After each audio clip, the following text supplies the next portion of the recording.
Yeah, ladles and jelly spoons, welcome to Friday 5 Minute Facts. I'm Pat, your host, who's seen more pixels than a digital archaeologist. Today we're diving into 3 Onimusha games that nobody asked for, but everyone got anyway. And I'm Keith, brewing up some facts with a proper brew. You know, the foam on top of a properly whisked matcha is seen as a sign of quality and technique. Yeah, much like these games, really. Keith, focus, we're talking about demon slaying samurai, not tea ceremonies. Pat, stop ruining me vibe. Fair point, so here's the setup. Onimusha Dawn of Dreams, it PlayStation 2 in 2006, starring new protagonist Soki, instead of series regular Samanosuke. Think of it as Onimusha's midlife crisis. New character, full 3D environments and enough electronic music to power a rave.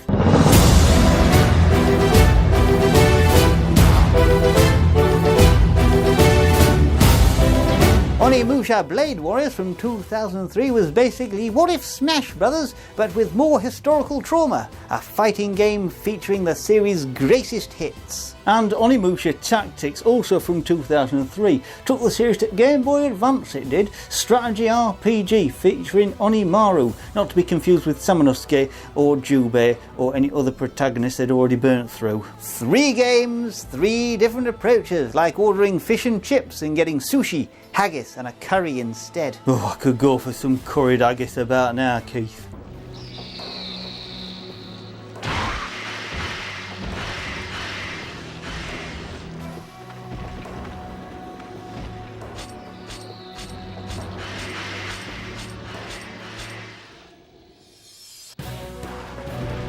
Dawn of Dreams had a secret that would make any Street Fighter fan weep with joy, because you could unlock Street Fighter costumes for your characters through codes entered on the title screen whilst special were selected. I imagine Ryu's gi on a demon-slaying samurai, like putting a tuxedo on a badger. Technically possible, but does raise questions about one's life choices. And speaking of badgers, Keith? Yes, badgers mark their territory with scent glands under their tails. They rub these on objects to communicate ownership and social rank, rather like Street Fighter fans with their favourite characters, really.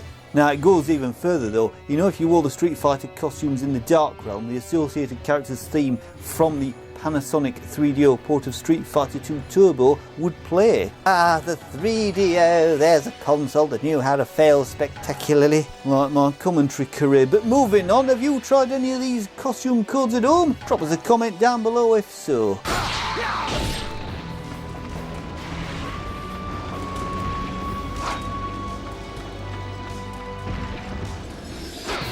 Now, Dawn of Dreams features the music by Hideyuki Fukasawa and James Christopherson. Fukasawa handled the in-game tracks after cutting his teeth with Chaos Legion, whilst Christopherson tackled the Hollywood-style orchestra pieces for the cutscenes. Different composers for different moods. It's like having Gordon Ramsay cook your starter and your nan handling your pudding. Yeah, the soundtrack had more electronic elements than previous games. It made it sound like Feudal Japan had discovered synthesizers alongside gunpowder. But here's where it gets interesting for our Japanese audience.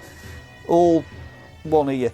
The game features opening and ending themes by Ayumi Hamanasuke, Starting and Rainy Day respectively.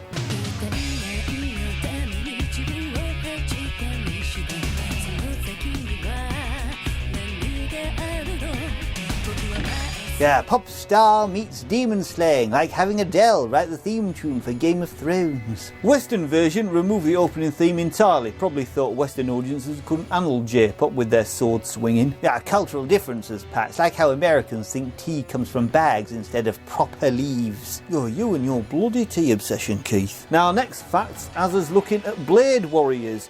The game takes place in the early 1570s, specifically 1573, so placing it after Onimusha 2, but before Onimusha 3. Now, time management in fiction is trickier than scheduling a dentist appointment. You've got to fit everything together without creating paradoxes. Kenjiro Maeda confirms it's been more than 10 years since 1560, and Oro's story mode shows the destruction of Odani Castle, based on the actual 1573 siege of Odani Castle. History meets fantasy, eh? Like finding out your local pub was actually built on an ancient burial ground. Well, you know, knowing British pubs, that's probably true of most of them. I mean, Dog and Duck's built on the site of an old Anglo-Saxon privy.